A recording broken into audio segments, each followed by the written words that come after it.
Bad dreams, huh? Well, it is real, sort of. You see, part of being a Grey Warden is being able to hear the Darkspawn.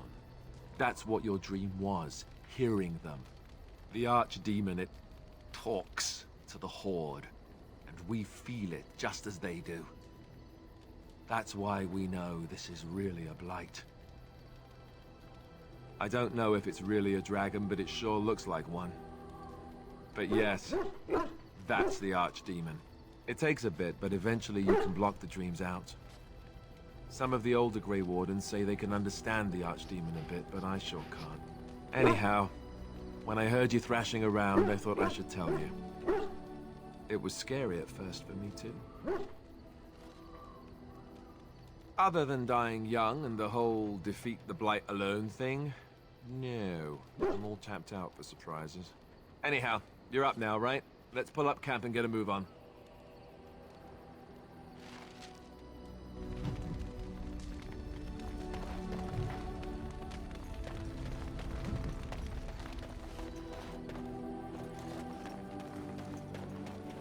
You're a hard man to find. Where are my manners? Did Duncan ever mention me? Levy of the Coins? Really? He never told you of old Levy? We've known each other for years. But here I am carrying on while you have a blight to stop. Don't want to waste your time. But you see, Duncan promised that together we'd look into something important for the Wardens. And for me. But poor Duncan's... well, no more. A tragedy it is, at that. But I know he would want his work carried on, his pledge fulfilled.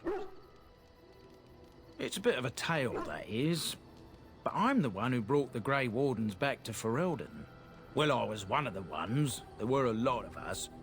Make us breath, I'm a bit nervous. Honoured to be here, really. Well, as you know, my family's name is Mud around noble circles. My great-great-grandmother, Sophia Dryden, was the last Warden Commander of Ferelden back when the Wardens were known as freeloaders. So King Olin banished the Wardens, and he took House Dryden's land and titles. Hard to say. After King Olin died, there was a civil war, loads worse than this one. And our family was on the run, hunted by enemies, with nary a friend in the world. But Drydens are tough.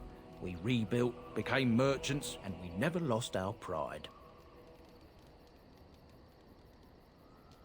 Our family's only crime was guarding the kingdom against the Blight. We're not ashamed of that. Ask for the truth. My family reveres Sophia Dryden. We know she died at the old Grey Warden base, Soldier's Peak. We want evidence to clear her name. It won't restore our land or our titles, but it'll restore our honor. Well, no one's been to Soldier's Peak since Ireland's days. At least none that's come back. I spent years mapping the maze of tunnels to the peak, and I found the way a few years back. So I went to Duncan, I did, and I said that he could reclaim the old base and my family could have its honor.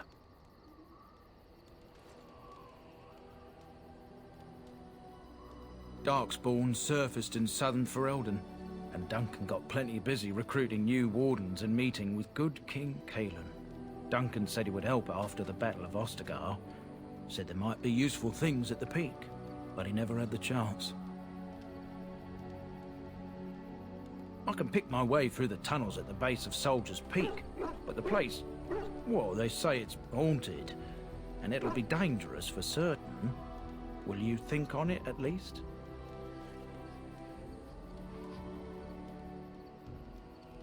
Soldier's Peak is strategic and symbolic importance. Duncan said that it would be worth it right there. He also hoped to recover lost Warden history and perhaps a few old relics. No one knows what's up there now. 1,000 blessings upon you, Warden. I'll mark down the location on your map. When you arrive, we'll pick our way through the tunnels together.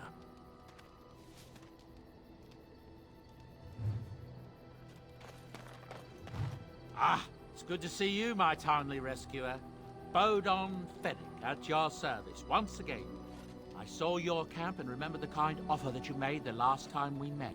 And is there anywhere safer for a poor merchant and his son to sleep? I think not. I'm perfectly willing to offer you a fine discount for the inconvenience of our presence. How does that sound? Good? Yes?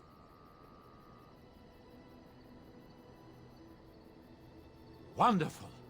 Thank the gentleman, won't you, boy? Thank you, sir. We won't be a bother to you and your companions, I assure you. If you should need enchantments, simply talk to my boy. Otherwise, come speak with me.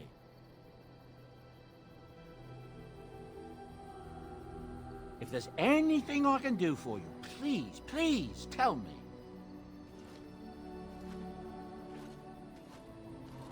Well, if you're really interested, I suppose it wouldn't hurt to tell you.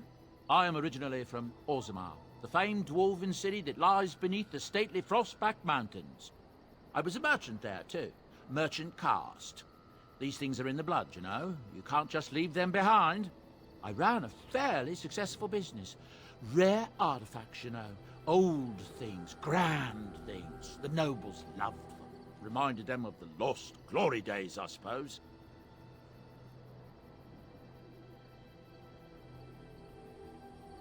So, as I said, things were going well, but good things must come to an end. One day, a noble woman came to my stall. She looked around for a bit and then started shrieking in dismay. Apparently, she believed that a pair of braces I had for sale once belonged to her brother. He'd been lost in a cave-in, you see, while on an expedition to clear out the Darkspawn from one of the tunnels running close to the city. They were made specially for him. They're unique, she shrieked. He stole them from my poor brother's corpse. She had me arrested on the spot, of course. Nobles, they're touchy like that. Well, I didn't steal them. You see, I'd been paying these castless thugs to venture out into the deep roads for me. The lost tides. They're full of things that people left behind. Sometimes you can find a treasure, something worth a little gold.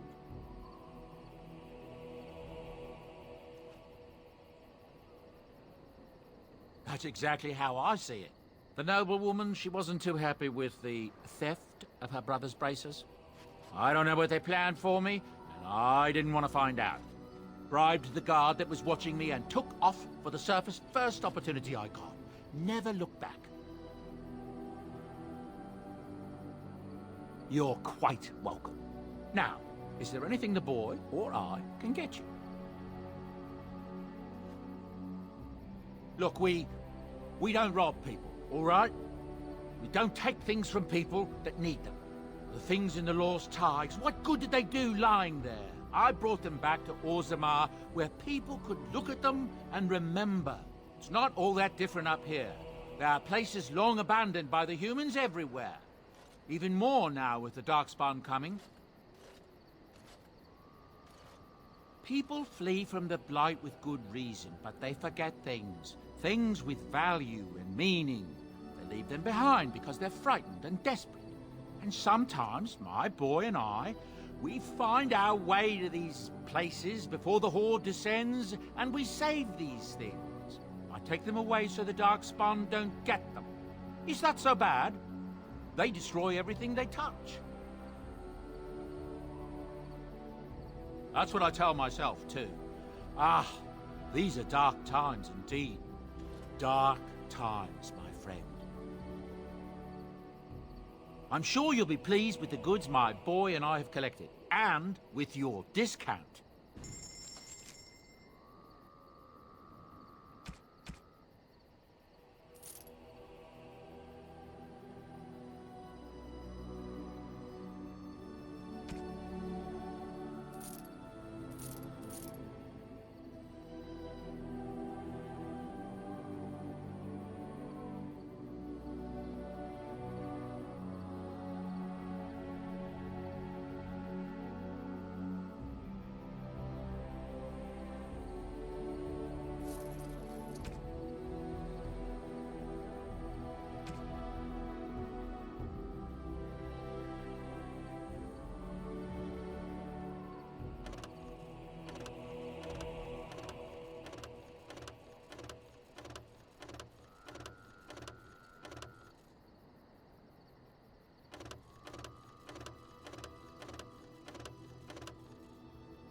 I could get used to this, you know. I am... I am impressed. That's a wonder...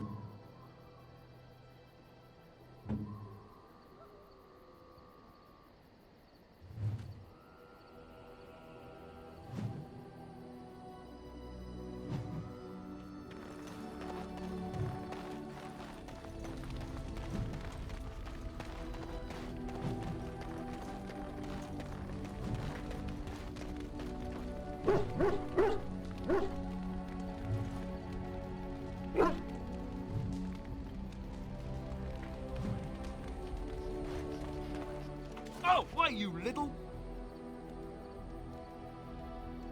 Oh, you're so funny. Such rapier wit.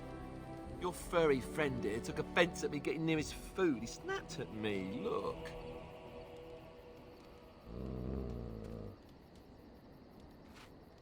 Sometimes I forget that he's a war dog. That'll teach me.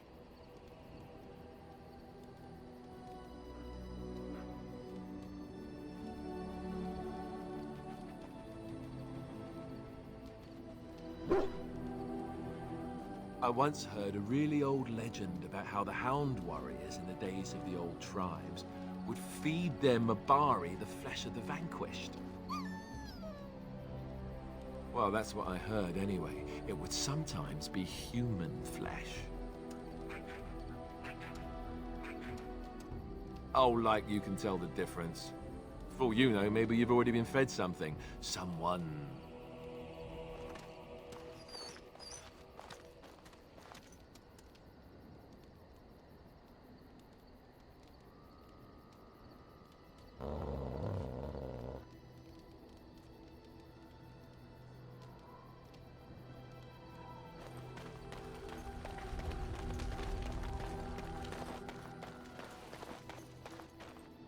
If there's anything I can do for you, please, please tell me.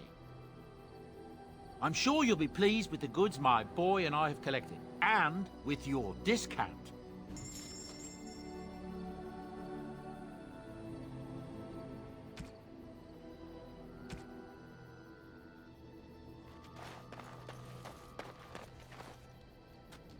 You are not quite as callow as I thought. That is unexpected. You're welcome. I was sent to be the eyes of the Antam. The Arishok asked what is the Blight. By his curiosity, I am now here. The one who commands the Antam, the body of the Kunari. Kunari have no kings. Little patience for endless questions. A portion of it. Were you not at Ostagar when the army was overwhelmed? That is your answer. Why do you? So if this blight were in Orlais, it could consume the land with impunity. Don't strain yourself pondering that. I do not know why the Arishok sent us. He commands and I go. Yes. Never. I cannot go home. It doesn't matter now. Can we move on? We keep the Darkspawn waiting. Does it matter? Very well. I caged myself. A weak mind is a deadly foe, as you are no doubt aware. That is complicated. I came to your lands with 7 of the Beresad, my brothers, to seek answers about the Blight. We made our way across the Ferelden countryside without incident, seeing nothing of the threat we were sent to observe. Until the night we camped by Lake Calenhad. They came from everywhere. The earth beneath our feet, the air above us. Our own shadows harbored the Darkspawn. I saw the last of the creatures cut down, too late. I fell. I am told no others survived. I don't know how long I lay on the battlefield among the dead, nor do I know how the farmers found me. I only know that when I woke I was no longer among my brothers, and my sword was gone from my hand. Perhaps. I searched for it, and when that failed I asked my rescuers what had become of it. They said they found me with nothing. I did. I knew they didn't have the blade. They had no reason to lie to me. I panicked. Unthinking, I struck them down. That sword was made for my hand alone. I have carried it from the day I was set into the Beresad. I was to die wielding it for my people. Even if I could cross Ferelden and Tevinter unarmed and alone to bring my report to the Arishok, I would be slain on sight by the Antam. They would know me as soulless, a deserter. No soldier would cast aside his blade while he drew breath. If I knew where to look, it would be in my hand now. Near Lake Calenhad. Perhaps those words are empty, but thank you all the same. Why are we stopping? There are darkspawn to be fought. Is this delay needful? You are concerned. No need. I am fit enough to fight. No. Get used to disappointment. People are not simple. They cannot be summarized for easy reference in the manner of, the elves are a lithe, pointy-eared people who excel at poverty. I am. Decide. I am a Sten of the Beresad. I did not choose to be who I am any more than you did.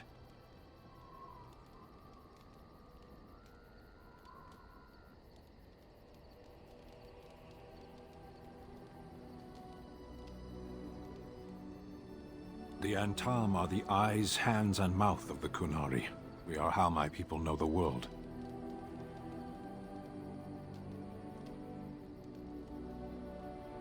Compared to what?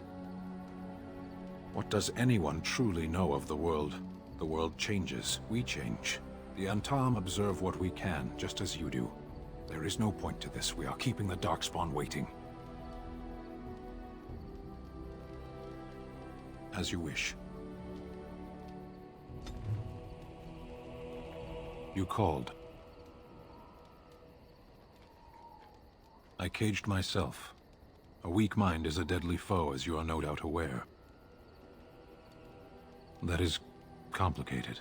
I came to your I saw the last of the creatures cut down, too late. I heard the stories of Ostagar. Your kith stood their ground when others fled. No one can do more than that. I don't know how long I lay on the battlefield among the dead, nor do I know how the farmers found me. I only know that when I woke, I was no longer among my brothers, and my sword was gone from my hand. I searched for it, and when that failed, I asked my rescuers what had become of it. I killed them. With my bare hands. I did. I knew they didn't have the blade. They had no reason to lie to me. I panicked. Unthinking, I struck them down. I know I cannot justify what I have done. My honor is forfeit. That sword was made for my hand alone.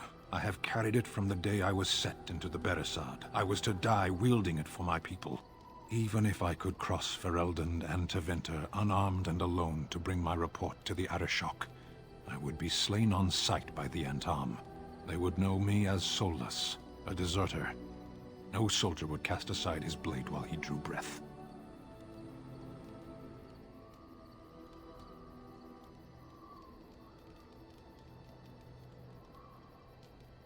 If I knew where to look, it would be in my hand now. Near Lake Calenhad.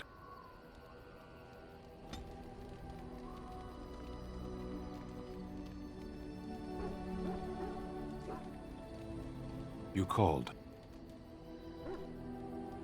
Speak, then. Then I suggest we move on. I am hardly surprised. To put it lightly, no one has a place here. Your farmers wish to be merchants. The merchants dream of being nobles, and the nobles become warriors. No one is content to be who they are. There is interesting food here. You have a thing. It doesn't have a word in the Kunari tongue. Little baked things like bread, but sweet and crumbly. Yes, we have no such things in our lands. This should be remedied. Perhaps. It's strange to be in a crowd and hear a language that is not your own. To see faces that are and aren't like yours. I miss the smells of Saharon. Tea and incense and the sea. Ferelden smells of wet dogs.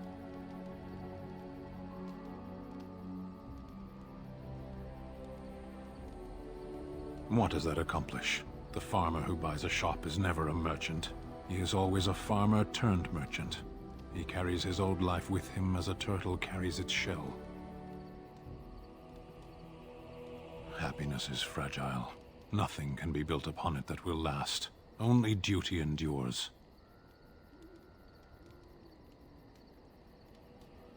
You can learn to find it in doing your duty, in serving your people. There is no need to search for it. Shall we move on? As you wish.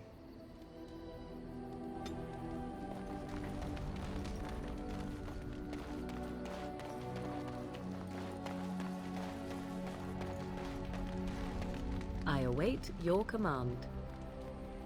At times, perhaps. A world full of people and buildings and things was all very foreign to me. If I wished companionship, I ran with the wolves and flew with the birds. If I spoke, 'twas to the trees. Don't be foolish. I recall the first time I crept beyond the edge of the wilds. I did so in animal form, remaining in the shadows and watching these strange townsfolk from afar. I happened upon a noblewoman by her carriage, adorned in sparkling garments the likes of which I had never before seen. I was dazzled. This, to me, seemed what true wealth and beauty must be. I snuck up behind her and stole a hand mirror from the carriage. 'Twas encrusted in gold and crystalline gemstones, and I hugged it to my chest with delight as I sped back to the wilds. She was not. Flemeth was furious with me. I was a child and had not yet come into my full power, and I had risked discovery for the sake of a pretty bauble. To teach me a lesson, Flemeth took the mirror and smashed it upon the ground. I was heartbroken. And a foolish one. Flemeth was right to break me of my fascination. Beauty and love are fleeting and have no meaning. Survival has meaning. Power has meaning. Without those lessons, I would not be here today, as difficult as they might have been. They did indeed. To return to your original question, perhaps my time in the wilds was indeed lonely, but such was how it had to be. I find myself at times wondering what might have become of the girl with the beautiful golden mirror, but such fantasies have no place amidst reality.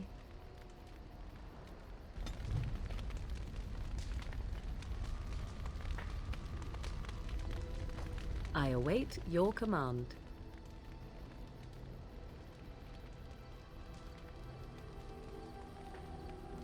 So, full of questions, are you? I was not born such. 'Tis a skill of Flemeth's, taught over many years in the wilds. The chastened have tales of we witches, saying that we assume the forms of creatures to watch them from hiding.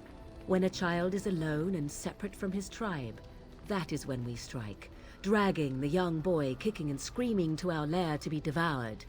A most amusing legend. Changing her form, certainly.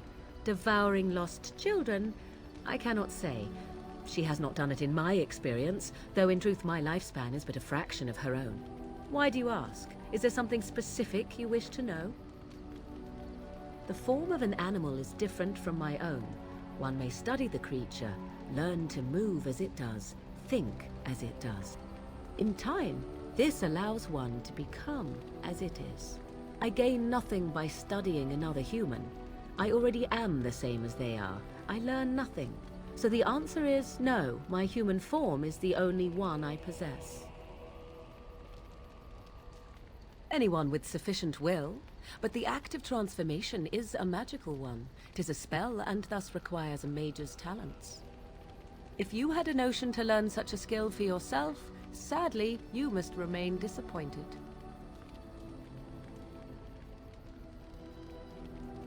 There were nights when the wilds called to me, 'tis true. You look upon the world around you and you think you know it well. I have smelled it as a wolf, listened as a cat, prowled shadows that you never dreamed existed. But my life is as a human. I am under no illusions to the contrary. They do not shy away from me. To their senses, I believe I seem like any other of their species. As to what they think, I truly cannot say. Just as I am still human, no matter my form, they are still animals. Thus they cannot speak, even were I to ask. No, 'tis not unheard of in the remote corners of the world. There are traditions of magic outside of the circle of magi, despite what those mages would have you believe. Some of these traditions are old, indeed, passed down as carefully guarded lore from one generation to the next. The zealots of the Chantry would uproot all such practitioners if they could, but as luck have it, some still exist. My mother is such a one.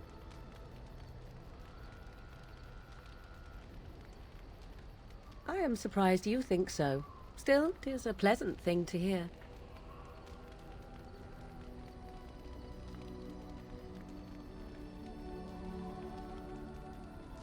Indeed. Have you an opinion on my abilities, then? Am I an unnatural abomination to be put to the torch?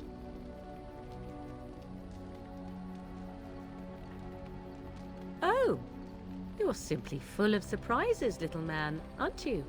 But enough of such talk. Let us proceed, lest the dust gather on us.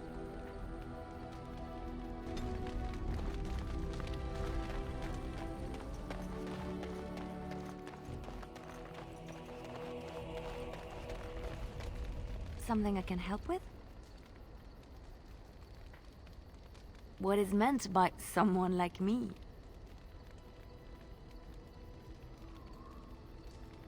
Did you think I was always a cloistered sister?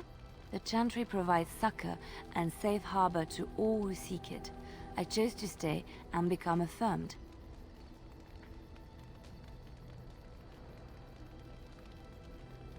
I was a traveling minstrel in Orlais. Tales and songs were my life. I performed, and they rewarded me with applause and coin. And my skill in battle? Well, you pick up different skills when you travel, yes? Yes, of course. Let's move on.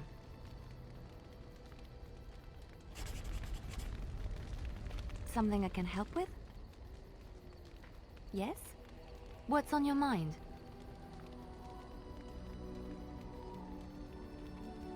I knew this would come up sooner or later. I don't know how to explain, but I had a dream. In it, there was an impenetrable darkness. It was so dense, so real. And there was a noise, a terrible, ungodly noise. I stood on a peak and watched as the darkness consumed everything. And when the storm swallowed the last of the sun's light, I fell, and the darkness drew me in. I suppose I did. That was what the darkness was, no? When I woke, I went to the Chantry's gardens, as I always do. But that day, the rose bush in the corner had flowered. Everyone knew that bush was dead. It was grey and twisted and gnarled, the ugliest thing you ever saw. But there it was, a single beautiful rose. It was as though the Maker stretched out his hand to say, even in the midst of this darkness, there is hope and beauty. Have faith. In my dream, I fell, or maybe I jumped. I'd do anything to stop the Blight. I know that we can do it. There are so many good things in the Maker's world. How can I sit by while the Blight devours everything? I don't know. He made this world. He could destroy it. But there is so much worth saving. You're such a pessimist. Something I can help with? Yes? What's on your mind? My mother was from Denerim, and I consider myself a Ferelden. Mother served an Orlesian noblewoman who lived here when Orlais ruled.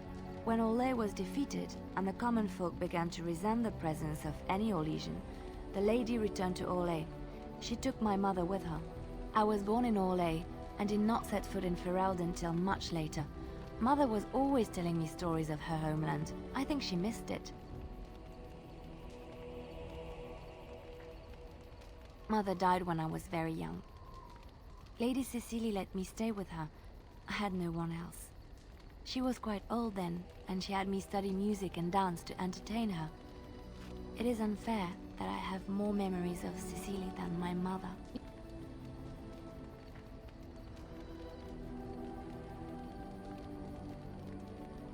Strangely, the only thing I really remember of Mother was her scent. She kept dried flowers in her closet amongst her clothes. Small white Ferelden wildflowers with a sweet fragrance. Mother called them Andrastis Grace. They were very rare in Orlais. But enough about that. Let us move on. Something I can help with? Yes? What's on your mind? I miss Val-Royeaux. Unlike other cities where the people are the lifeblood and the character, Val-Royeaux was her own person, and her people little more than decorations. There was always music in Val-Royeaux, streaming from the many windows, quiet refrains and triumphant choruses, and always, floating above that all, the chant, coming from the Grand Cathedral. It was magnificent. Oh, it would take me a day or two to talk about the many splendors of Orlais, her golden fields, her lush meadows. Of course, there are good things and bad things about Orlais, like anywhere else. Sometimes I miss it dearly, and sometimes I'm glad I'm rid of it. And you will laugh at this, but I miss the fine things I had in Orlais. I left behind much, leaving Orlais, but there is more to life than dresses and furs. It is sad that many have lost sight of this. Orlais is very fashionable, almost ridiculously so. But the shoes! Living with those ridiculous trends was worth it for the shoes.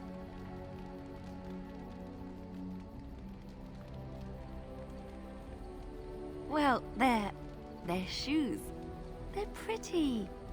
Some of them anyway. When I left Orlais, the fashion was shoes with delicate tapered heels and embellishments in the front. A ribbon, perhaps, or embroidery. In soft colors, of course. It was spring.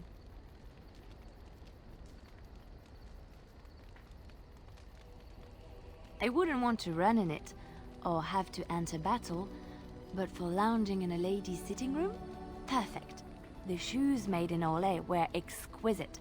Not at all like these clunky fur-lined leather boots you have in Ferelden. Ugh, just look at them.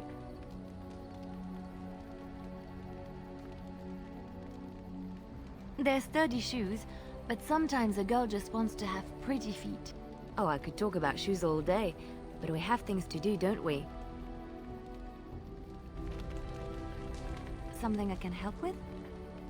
Yes? What's on your mind? Where did you hear this? And did you not think that this could be historical fact and no longer true? Not all minstrels are spies. Most are just singers and storytellers, but some of them are what we call bards. Many use the two words minstrel and bard interchangeably, but to do so in Orlais would cause misunderstanding. Bards are minstrels and more. Spies, as you say. Some say there is a bard order, but I don't think this is true. Many bards work alone or in small groups, doing the bidding of a patron who pays for their services. If there is an organization behind it all, no one knows who they are. Nobles, mostly. In Orlais, there is much rivalry amongst the highborn. They fight over land, influence, and the favor of the Empress. But they cannot do this openly because it is impolite, and in public, they wear smiling faces and pretend to be civil. In secret, they plot and scheme to destroy each other. It is a game completely meaningless to anyone but its players.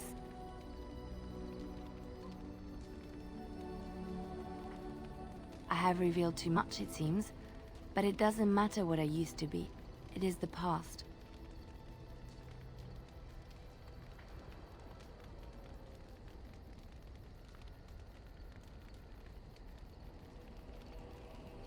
I found myself in Ferelden and sheltered from bad weather in the Chantry.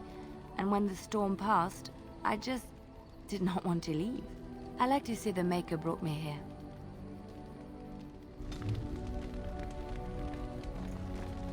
Something I can help with?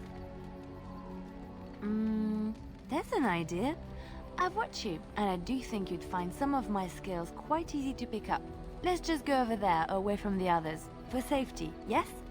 I expect there shall be daggers flying about willy-nilly for a time.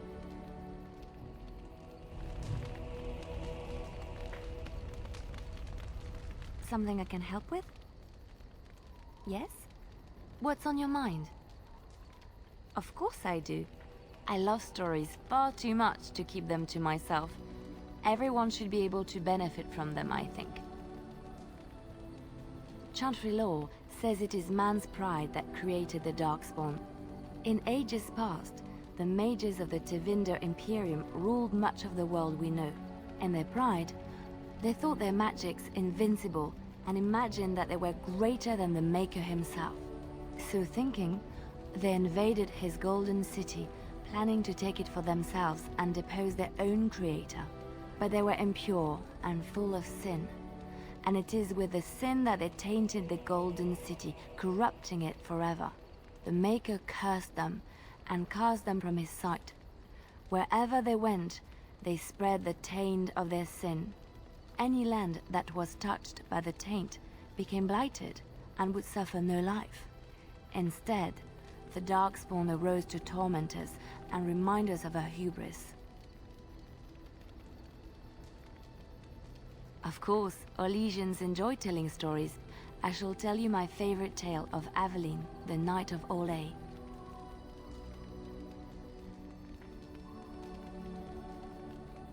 A long time ago, a girl child was born to a farmer. He had hoped for a son, not a daughter, and so he told his wife to abandon the child in the woods. Before the cold could claim her, the baby was found by a tribe of Dalish elves who took pity on the poor mewling thing and raised her as their own.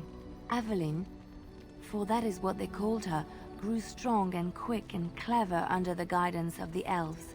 She learned to wield the sword as well as any man, could kill a deer with an arrow at 100 paces, and was as graceful on the back of a horse as she was on foot. Aveline's Dalish guardians saw that she could easily best any Orlesian chevalier in battle, and wanted to show the cruel humans the child they had left to die. They bestowed upon her a fine horse and armor, and sent her to prove herself to her people in the Grand Tourney. Now in those days, no woman was allowed to take up arms, let alone compete in the Grand Tourney, but Aveline kept her helmet on and was not discovered. Aveline won many events and gained the approval of the adoring crowd. Eventually, she came face to face with the knight Kaleva in the Grand Melee. Aveline had already bested him in the joust, and Kaleva was determined not to lose a second time.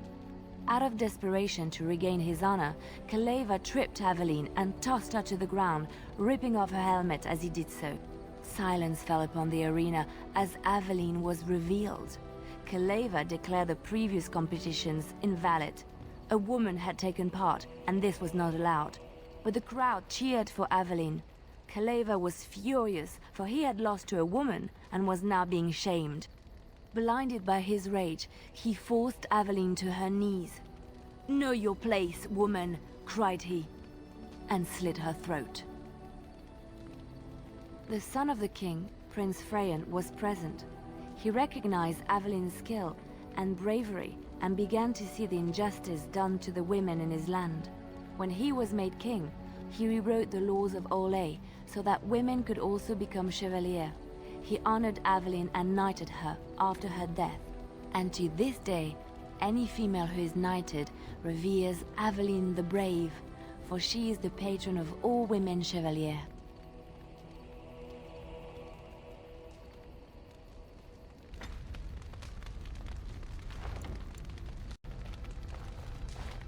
Something on your mind? Of course. Essentially, they're trained to fight. The Chantry would tell you that the Templars exist simply to defend. But don't let them fool you. They're an army. The other main purpose for a Templar is, of course, to hunt mages. To that end, we train in talents that drain mana and disrupt spells. No, I never actually became a full Templar. Duncan recruited me before I took my vows. I was only present during one harrowing. The ritual that they test the mages with. It's not unlike our joining, really. And just as deadly.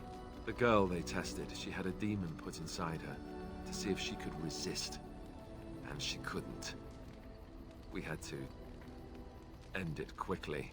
I have to say I didn't have much interest in becoming a Templar after that. You could call it that, sure. The Chantry doesn't look on it the same way, however, since really our talents only work on mages. Against a regular person, I'm just a guy in a metal suit.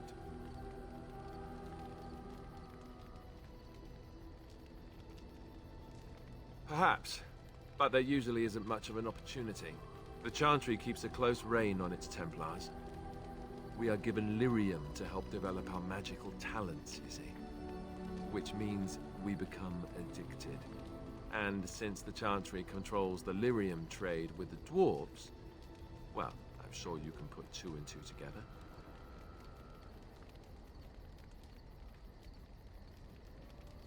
Well, they do it, and they feel perfectly justified.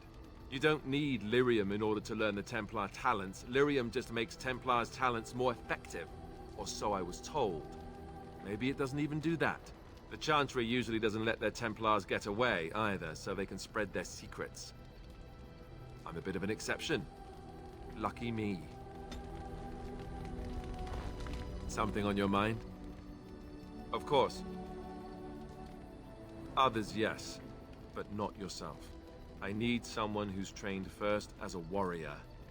It's as much about discipline as anything. I guess if I'm going to give up Chantry secrets, I may as well go all the way. Send whoever you want trained to me in camp, and I'll see what I can do. Something on your mind? Of course. Oh, did I say that? I meant that dogs raised me. Giant slobbering dogs from the Anderfells. A whole pack of them, in fact. Well, it wasn't until I was 8 that I discovered you didn't have to lick yourself clean.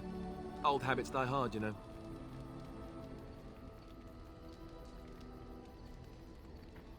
Oh, there you go, listening to me again. You'd think you'd have gotten past that already. I ended up in the Chantry, sure, but I didn't start there. Let's see, how do I explain this? I'm a bastard. And before you make any smart comments, I mean the fatherless kind. My mother was a serving girl in Redcliffe Castle who died when I was very young. Arleman wasn't my father, but he took me in anyhow and put a roof over my head. He was good to me, and he didn't have to be. I respect the man, and I don't blame him anymore for sending me off to the Chantry once I was old enough. I know who I was told was my father. He died even before my mother did, anyhow. It isn't important. Arleman eventually married a young woman from Orlais, which caused all sorts of problems between him and the king because it was so soon after the war. But he loved her.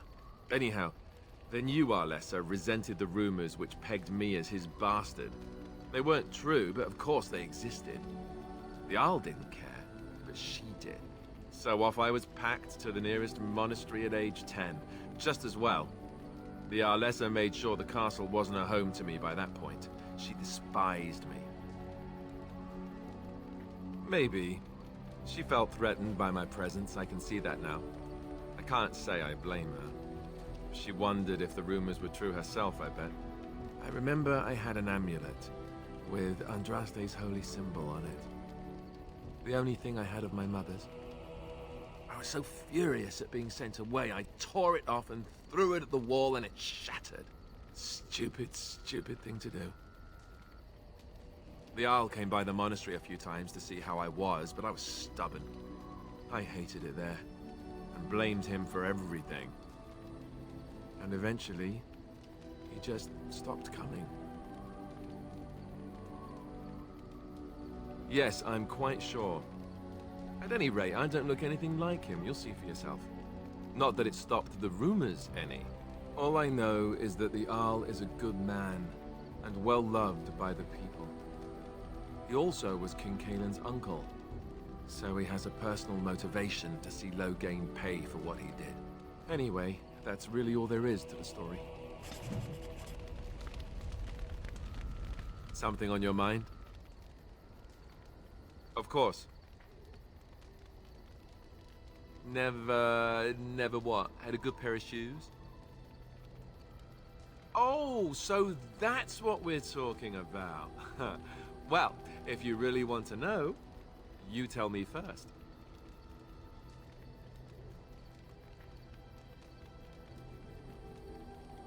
And apparently you have no shame as well.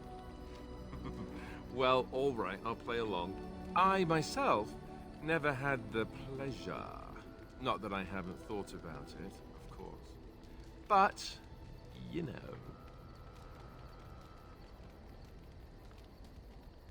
Oh, that's funny. Your cruel japes will be remembered, sir. If you hear sobbing later, that's me crying myself to sleep. Ha ha ha. Your cruel interrogation will be remembered forever. Or maybe just until lunch. Lunch makes everything better. Oh, look, I have cheese. Something on your mind? Of course. Have you seen the uniform? It's not only stylish, but well made. I'm a sucker for good tailoring. I keep it hidden under my pillow. Sometimes I'll take it out just so I can hug it fondly and remember the good old days. Brings a tear to the eyes, you know.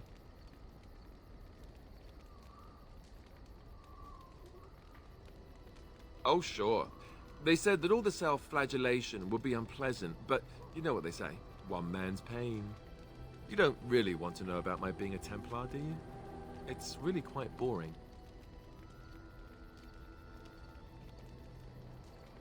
You know, I like the way you think. You're all right. If you're really curious, then I'll tell you. The truth of the matter is that I did hate going to the monastery. The initiates from poor families thought I put on airs, while the noble ones called me a bastard and ignored me. I felt like Al Eamon had cast me off, unwanted, and I was determined to be bitter. But I took some solace in the training itself, I guess. I was actually quite good at it. The education, mostly, but also the discipline. You need to have a disciplined mind in order to use the abilities we have. It was difficult, but rewarding. I never really felt at home anywhere, though, until I joined the Grey Wardens. And Duncan felt my Templar abilities might be useful when we encountered Darkspawn magic, so I kept it up. What about you? Do you have anywhere you consider home? Right. Stupid of me to ask. I'm sorry. We won't always be traveling like this, you know. Once the war is over, once the Blight is... well, a time will come when we'll have to think about having a real home again. Though that seems like a far ways off. And I suppose the Grey Wardens are gone for good. Either way. I suppose you're right. We can create new Grey Wardens, but we'll never get back those we lost. I wonder if it would ever feel the same. Anyhow, now I've sidetracked us. We'd better get back to what we're supposed to be doing right now. Something on your mind? Of course. You mean other than becoming a Grey Warden? You know, I asked Duncan this too, and all I got was, "You'll see." Oh, it's not that Duncan wants to keep it a secret, it's just that the Grey Wardens don't discuss it much. I gather it's not a pleasant topic. The first change I noticed was an increase in appetite. I used to get up in the middle of the night and raid the castle larder. I thought I was starving. I'd slurp down every dinner like it was my last. My face all covered in gravy. When I'd look up, the other Grey Wardens would stare, then laugh themselves to tears.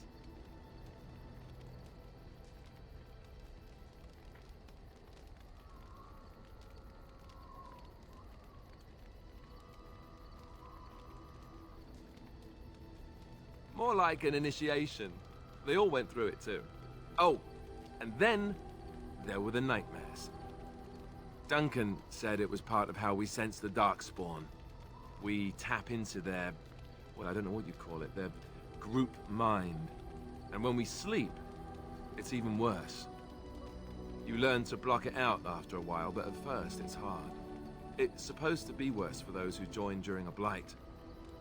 How is it for you? Some people never have much trouble, but that's rare. Others have trouble sleeping their entire life. They're just more sensitive, I suppose. Everyone ends up the same, though. Once you reach a certain age, the real nightmares come. That's how a Grey Warden knows his time has come.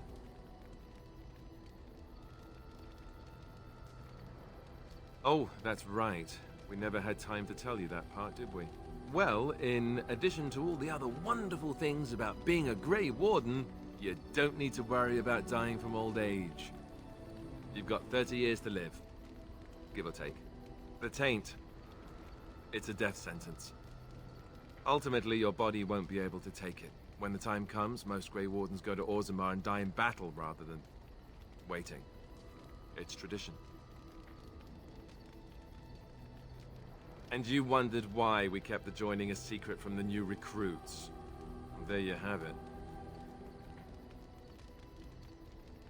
I suppose it is.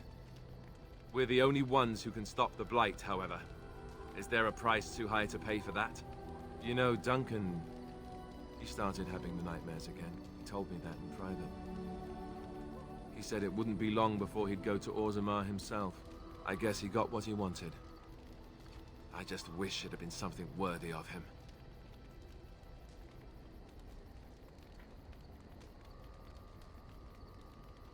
I know. Ending the Blight should make this all worthwhile, right? Something on your mind? Of course. I didn't know them for very long, but I guess it was longer than you. You never met them all, did you? They were quite a group. Actually, they felt like an extended family, since we were all cut off from our former lives. We also laughed more than you'd think. There was this one time... Well, you probably don't want to hear stories about men you didn't know. There was one Grey Warden who came all the way from the Anderfells. What was his name? Gregor... He was a burly man with the biggest, fuzziest beard you've ever seen. And the man could drink. He drank all the time, but he never got drunk. Finally, we all made a pool to see just how many pints it would take to put him under the table. Sometimes, we were kin of a sort. All of us had gone through the joining, so we knew... Well, anyhow, it doesn't have to be deadly serious all the time. Anyhow, we never did find out. He said he'd drink a pint for every half pint that the rest of us drank. He was still going by the time the rest of us were passed out.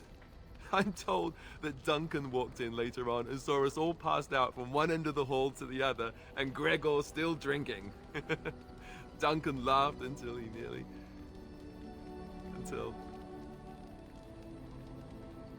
Yes, I suppose so. I thought I was done with this, but it just struck me that I have nothing to remember Duncan by, nothing at all. There's no body, not even a token of his that I could take with me. That must sound really stupid to you.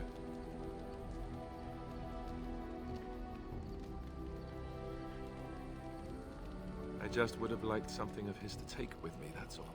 Well, there's no use in moaning about it, is there? He's gone. Let's just go. I'm wondering something. I'd like to know your thoughts about some of our traveling companions. Do you mind if I ask? I've got this nefarious plan to go around to each of them and secretly tell them all the nasty things you said. That way they'll mutiny and I shall become the group leader.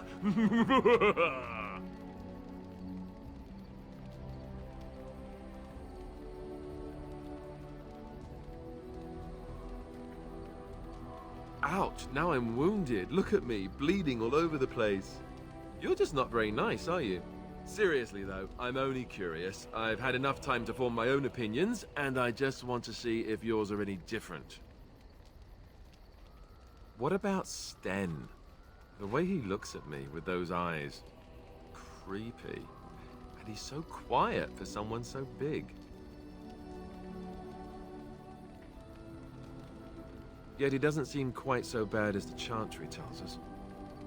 According to them, his philosophy is vile and evil. Yet he seems so reasonable. And yet, he killed all those people. He doesn't even deny it. Doesn't that bother you? Yet he seems otherwise honorable and even wise. I don't get it. What about Liliana? Is she crazy? Or do you really believe in her vision? That's one way to put it. I don't know what to make of her. If you look at her when she doesn't see you, she just looks so sad. I almost feel guilty taking her away from her life.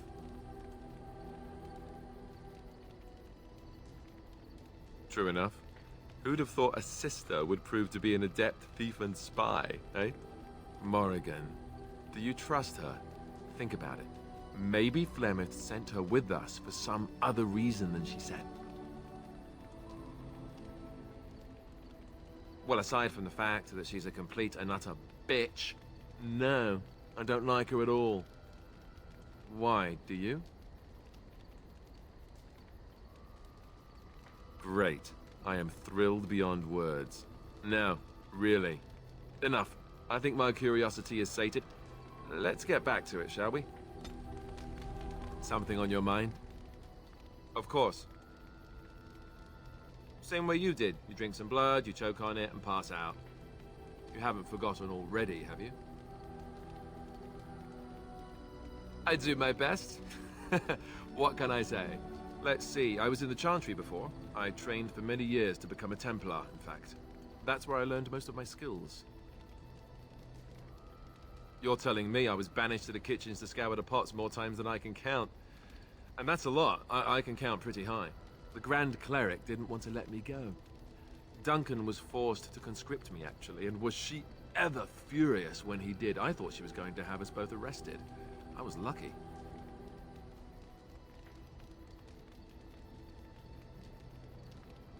I wondered that myself.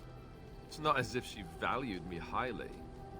I think she just didn't want to give anything to the Grey Wardens, is all. The Chantry didn't lose much. And I think I can do more fighting the Blight anyhow, rather than sitting in a temple somewhere. I'll always be thankful to Duncan for recruiting me. If it hadn't been for him, you know, I wouldn't have.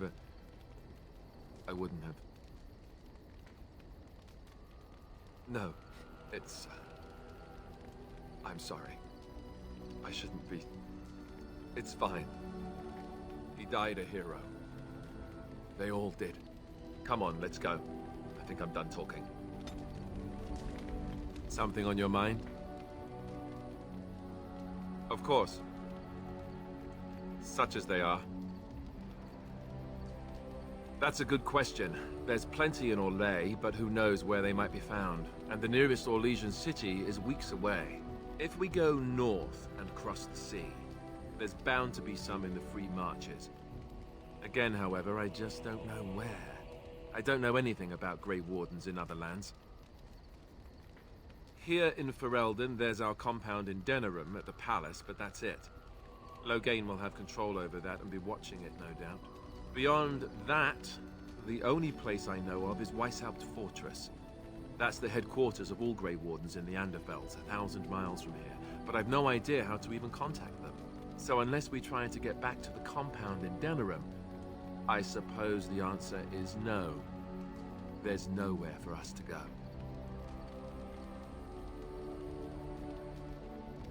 I imagine that eventually the Grey Wardens outside of Ferelden will wonder what's happened. why there's no contact from Duncan or someone.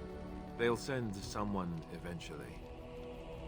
Though who knows what Logain's people in Denerim will tell them. Maybe they won't send anyone. We could try to contact them. But that would mean leaving Ferelden, and even if we did, they couldn't come back with us in time to stop the Blight. So that means whatever happens, it's up to us. Just left? You mean just left Ferelden? I don't know. If there's an archdemon, however, we're supposed to be the only ones who can defeat it. And that means the Blight would grow unchecked. Eventually, other Grey Wardens in Orlais and other lands would hear about it, and they would come to fight it, but they wouldn't come in time to save Ferelden. There's no way. I'm not going anywhere.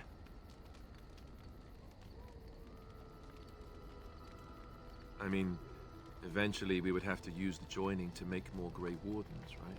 But I don't know how to do the joining, or what's involved. I know it involves lyrium and some other magic, and that it's really difficult to prepare, but that's it. Unless we can find out more about the joining, I guess we better get used to the idea that there might only be 2 of us for now. Until more come from elsewhere. About the Grey Wardens, anyhow. Fair enough. Something on your mind? You don't have to do that. I know you didn't know him as long as I did.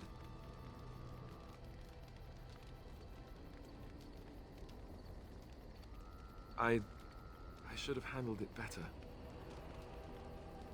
Duncan warned me right from the beginning that this could happen. Any of us could die in battle. I shouldn't have lost it, not when so much is riding on us, not with the Blight and everything. I'm sorry. I'd like to have a proper funeral for him. Maybe once this is all done, if we're still alive. I don't think he had any family to speak of. I suppose he did. It probably sounds stupid, but part of me wishes I was with him, in the battle. I feel like I abandoned him. Yes, I know. I think he came from High Ever, or so he said. Maybe I'll go up there sometime. See about putting up something in his honor. I don't know. Have you had someone close to you die? Not that I mean to pry, I'm just... Oh, of course. How stupid of me to forget. Here I am going on and on about Duncan, and you... I am so sorry. Thank you. It was good to talk about this with a friend. It means a lot to me. I'd like that. So would he, I think. Something on your mind? Of course. Such as they are. About the Grey... Something on your...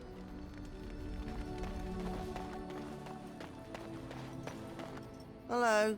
The boy's a bit simple, but he's rather good with enchantments. One of those tranquil fellas actually called him a... what was it now?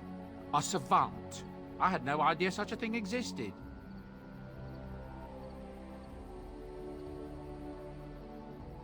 He can fold lyrium into almost any weapon or piece of armor, though naturally some of the more extravagant materials will take more lyrium than others. It's a process that some of the master smiths back in Orzammar will perform, but my boy here is just as adept at it. Isn't that right, boy? Enchantment! And there you have it. Enchantment!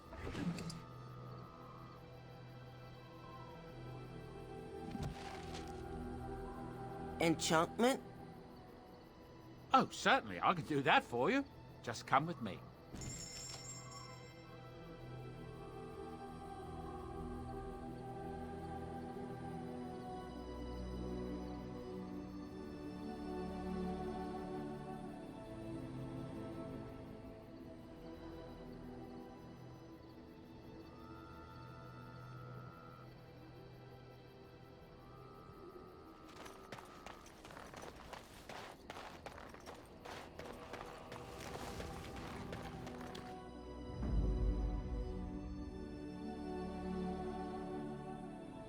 yes. Yes. Indeed.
Bruises are all bruised now. Huh.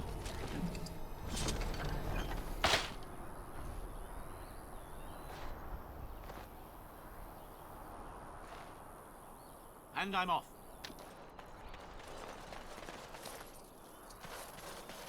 All right.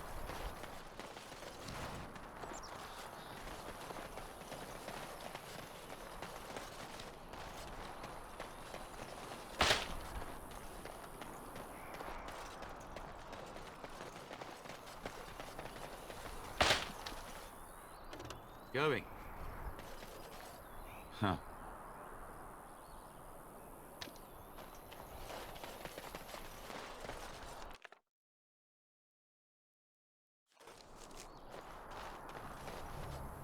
You'll have to forgive me if I seem a bit nervous. Not many people travelling in this part of Ferelden. Of course, that's part of my problem, isn't it? Mule got spooked by a wisp and ran off into the woods. Now what do I do? Oh, no, I sent the elf to do that. I wouldn't dream of asking a stranger to do it. Allow me to introduce myself. Felix de Grosbois, merchant and entrepreneur at your service. A Grey Warden? That's quite impressive, isn't it? My word. I don't normally take this route, but with the war, I was hoping for a bit of luck and good weather in the mountains. Sadly, I've had neither.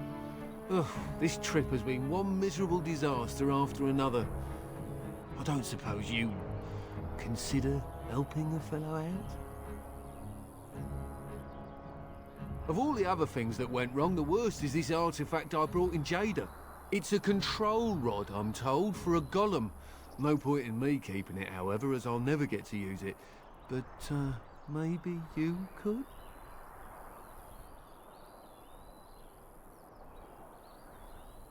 The dwarf I brought it from said it activates and controls a golem. So long as you have it in your hand, the golem does what you say. Might be useful, no? I mean, you look like the sort who could use one, yes? Nothing. I just don't want to have to lug around something that might be taken for a gemstone by some bandit. To be honest, I don't even know if it'll be useful to you. I paid too much to simply throw it away. The catch? Yeah, I suppose it is a catch, isn't it? The catch is that the golem didn't come with the rod. It's supposed to be down in a village down south, waiting to be activated. Even if I could get down there, which I can't, I understand the place has been overrun by darkspawn. You're a Grey Warden, however.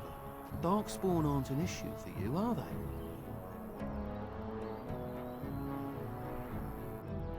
The fellow I brought it from is a long-standing contact. He didn't want to come to Ferelden, however, with all our troubles.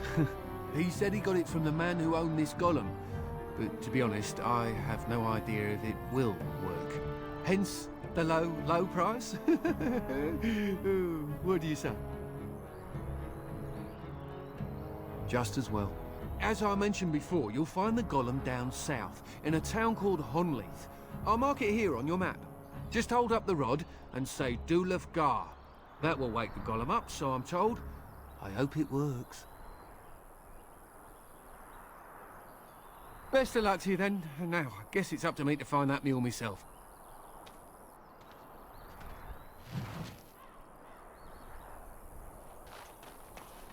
And I'm off.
thank you.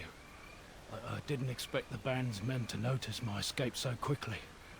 I tried to hide here in the woods, but there wasn't time. And now I'm a dead man.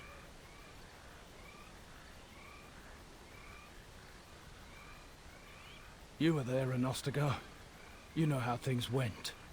For me, it was either this, or die in some darkspawn's belly, or be hung as a deserter.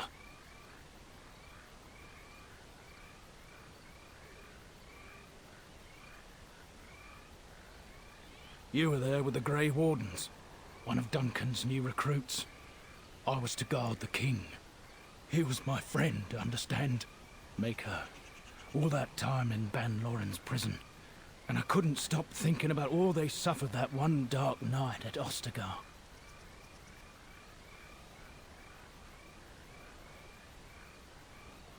I know. Even had Logain's men not turned their backs on us, the Darkspawn were too many. Even Kalen, for all his bravado, knew there would be no victory at Ostagar. The king entrusted me with the key to the royal arms chest. If anything were to happen to him, he said, it was vital I deliver it to the Wardens. The royal arms chest. It's where Kalen kept his father's sword. The one he always said he'd slay the archdemon with. More than that, there was a secret compartment where he kept documents concerning his dealings with Empress Celine and the Orlesians. The Maker has a sense of humor, doesn't he? I suppose it's for the best, however. Had I kept it, it would be in Ban Loren's hands by now. Why am I not surprised? Is there someone else we should be bringing back from the brink of death instead? I was afraid.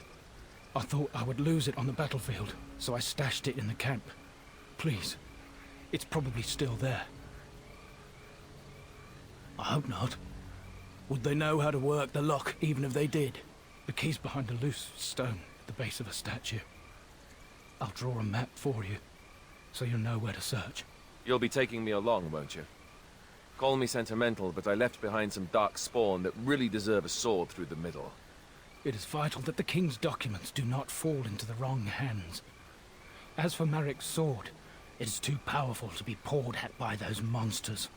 Same for the king's other arms and armor. And if you happen to find Kalen's body, see it off. He was our king.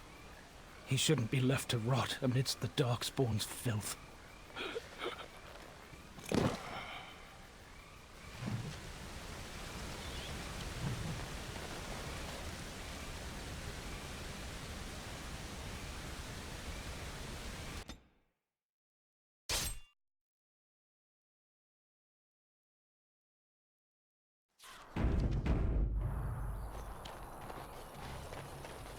You have coins, stranger? With Orzammar closed off, old Tegra can get you a discount. Fine weapon and arms, dwarven made. There's two things I'm here for. Travel or trade. Understand?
Back off! I was here first.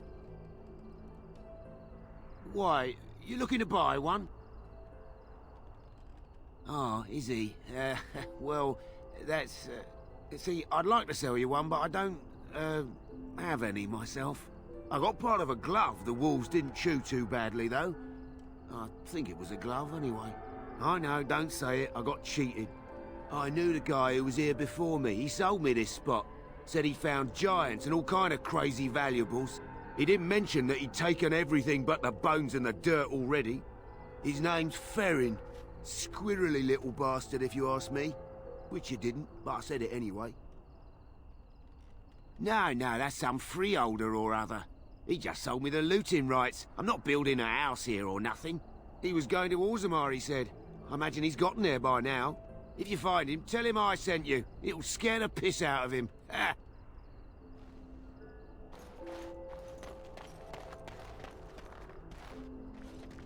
We're coming here to see the mages, right? Oh, great. They just love me. Yes.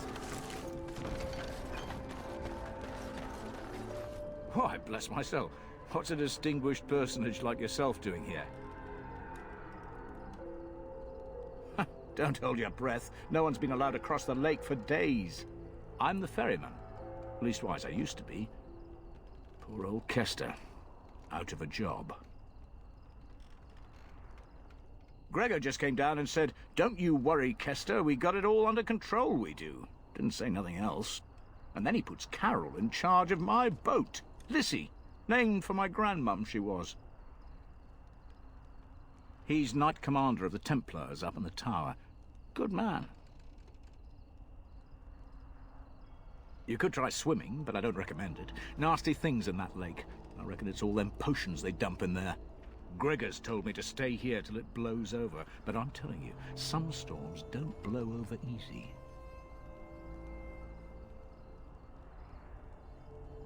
You're too kind.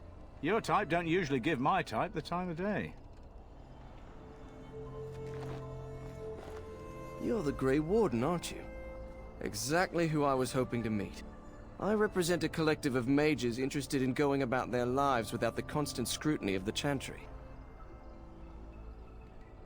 Next to me, and in every major settlement, you will find an inconspicuous sack containing requests from mages all over the land who need the assistance of someone skillful and discreet. Thank you, my friend. We have agents in every major settlement to reward you for work done on behalf of the collective. Make us smile upon you.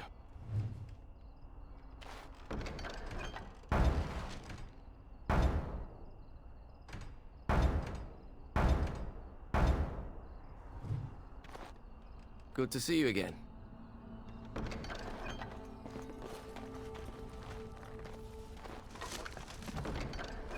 And I'm off. How Going. very fitting. Blast and damnation. Make it look like a giant phallus.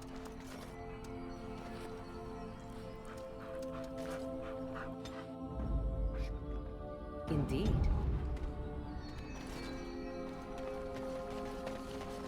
What business would the mighty Grey Wardens have with a man like me? Oh? What was this about? I worried this might happen. I hoped it wouldn't be you who came for me. I have no choice. Forgive me, Warden, but I cannot go back with you.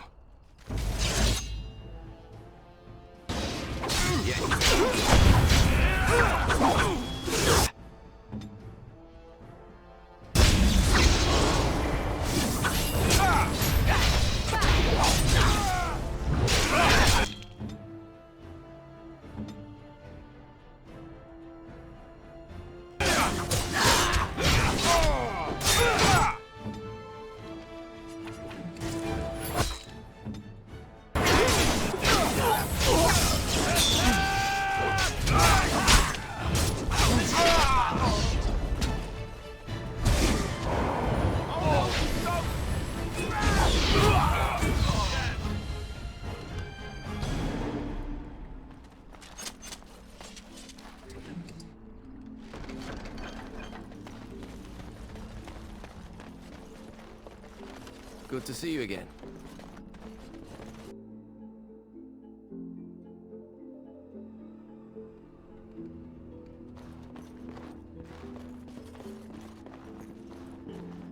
right. What are you looking at? Can a man drink in peace? Good day, and welcome to the Spoiled Princess. Is there something I can get for you? It was my father's idea. He ran the inn before me, and he named it for my sister. She was his little princess. Princess decided the country was too dull for her and moved to Denerim. More glamorous, she said. Well, she was found murdered, robbed of all the trinkets my father bought her with his hard-earned money. My father died of shock and heartbreak. Mother stopped eating, and I got the struggling inn. The name stuck. That's the story. Of course. What would you like?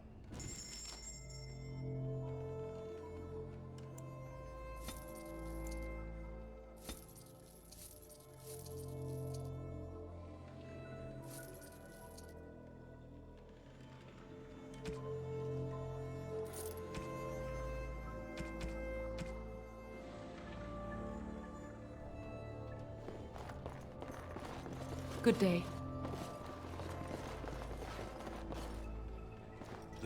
Overpriced. Leave me alone. What are you looking at? Can a man...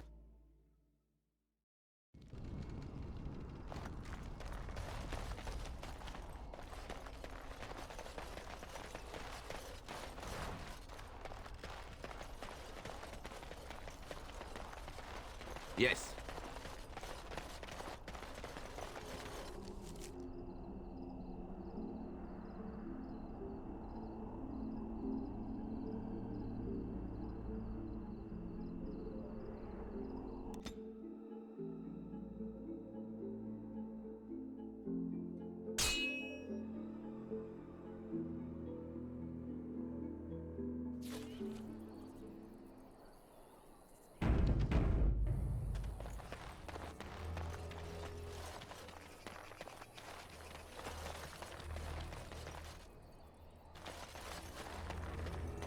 Rough travels out here, eh? We even saw Darkspawn on the way in. We're delivering a message to the Chantry in Denerim. You? We saw a blood mage down near the Brazilian forest. We're off to tell the Chantry about him. I thought you said... Wait. You're serious? I suppose that's all right. As long as it gets there. Stay safe.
Not to hand it to the Darkspawn, they sure feel desolate and foreboding.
I don't know whether to laugh or cry, but it's clearly Kaelin's.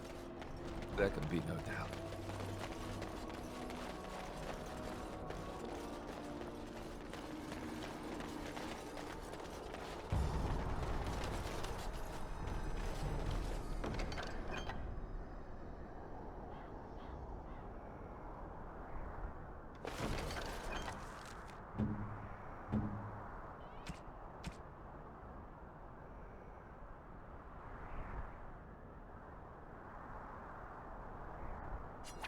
Is that for me?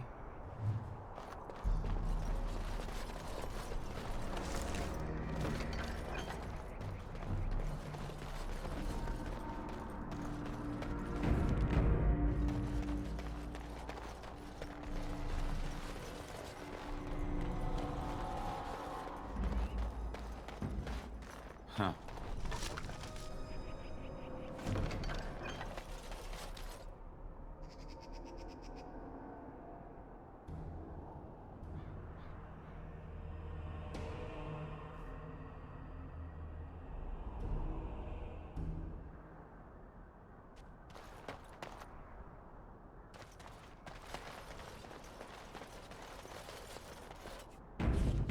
Didn't.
Vashaden.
Hurry!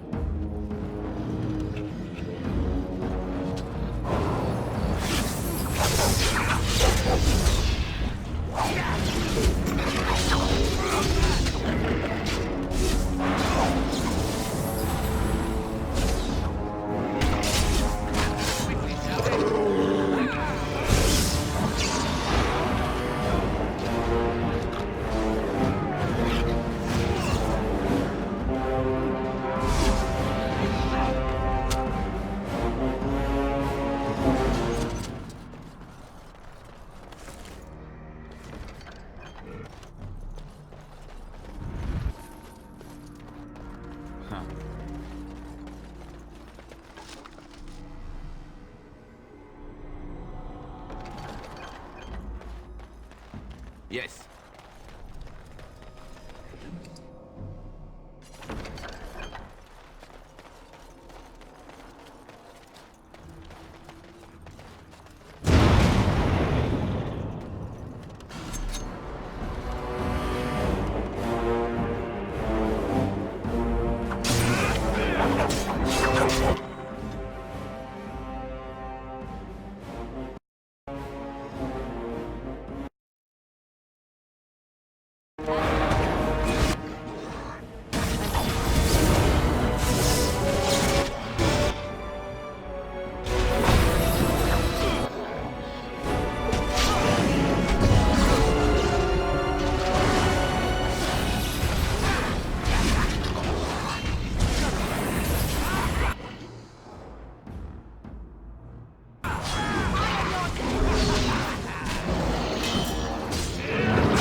Going.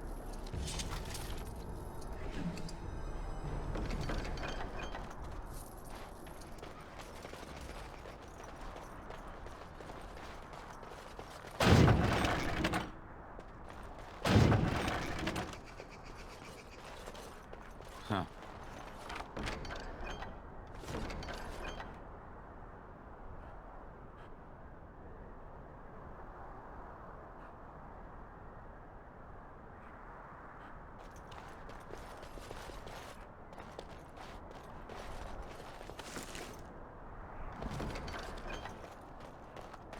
Going.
As you wish.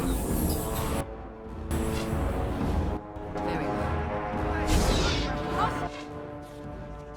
And you shall pay!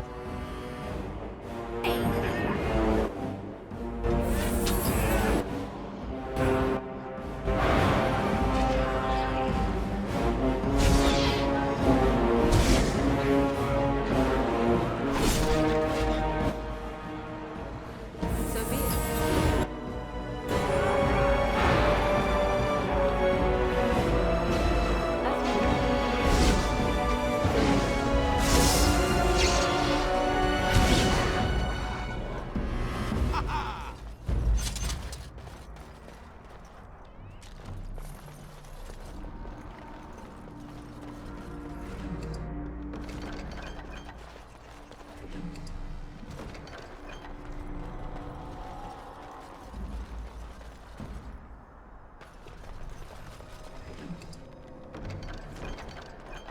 And I'm off.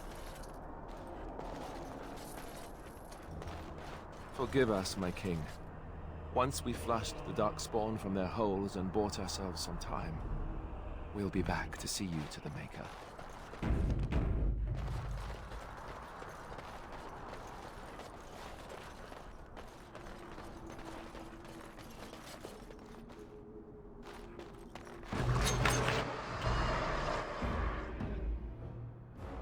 Yes.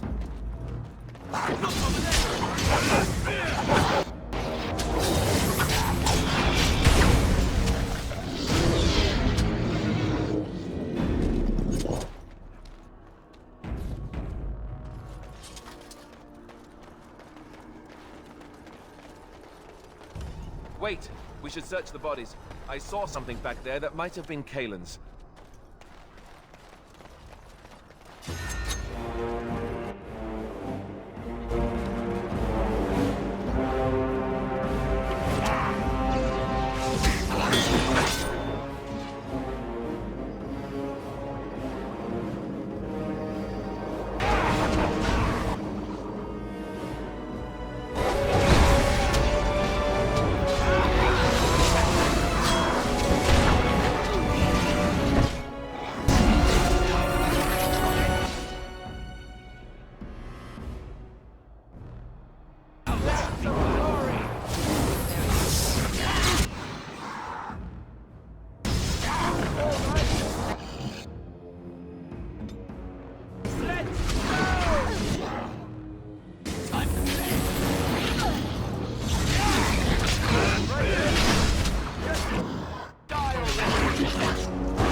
And I'm off. Huh.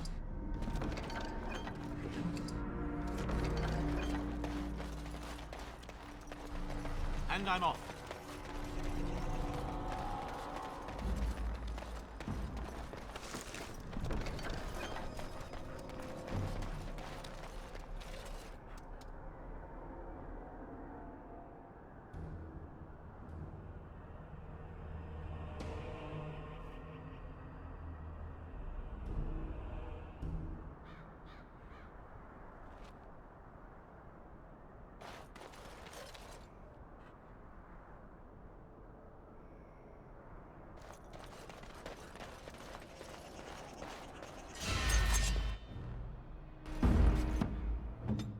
I am ready.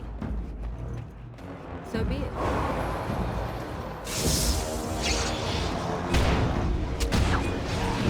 Oh, this is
Going.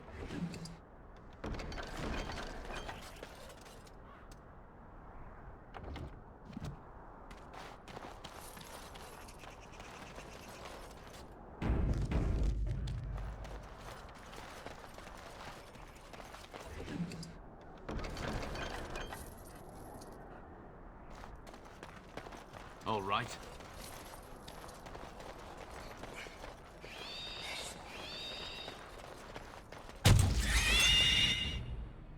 Yes.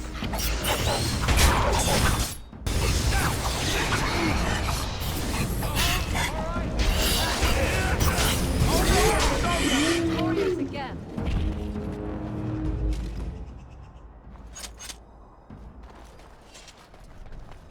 I know. I feel it.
I shall do it.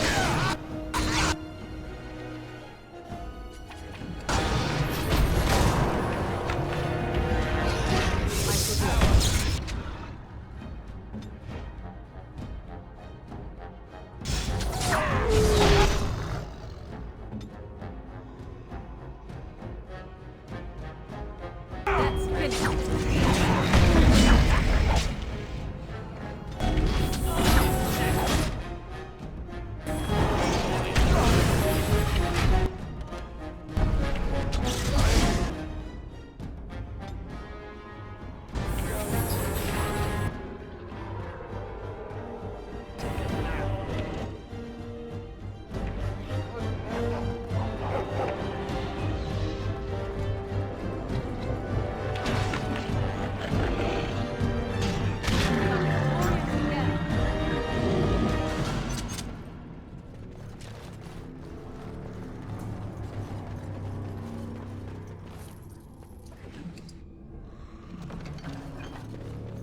All right.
Huh.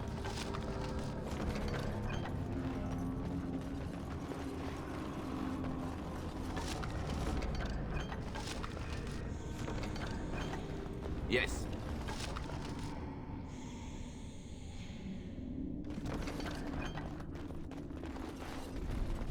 Ugh, down the hole and into the deep. I don't even want to imagine where that leads.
All right.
And I'm off.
Nothing like a brush with death to make you not like death much?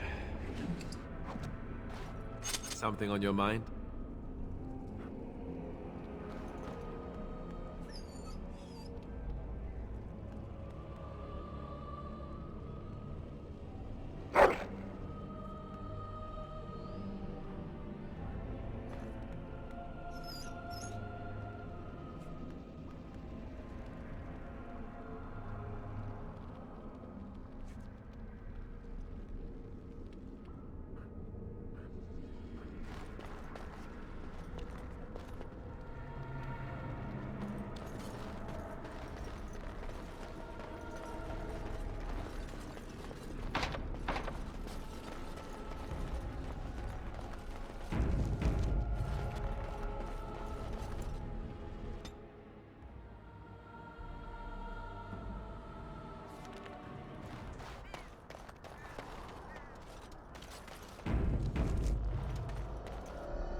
And I'm off.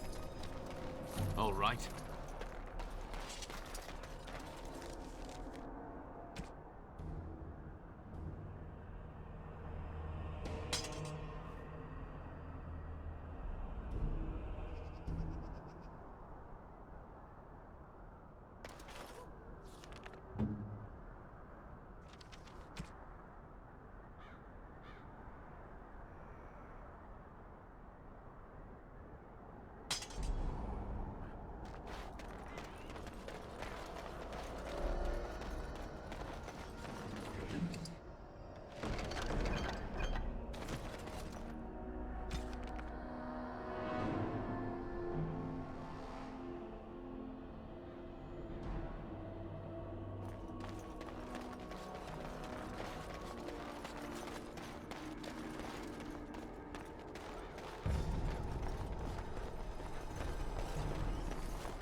Oh, they left him here to rot. We need to do something.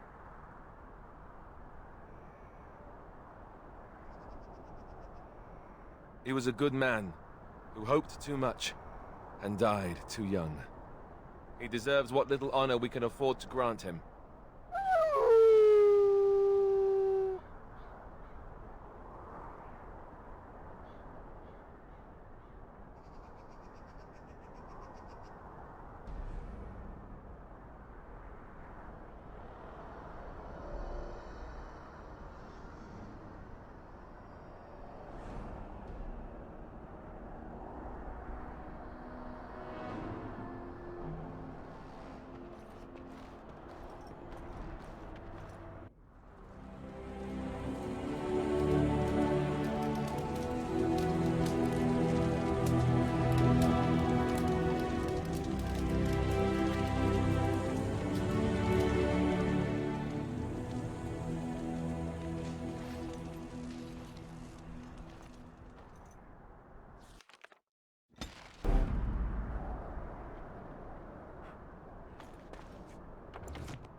Going.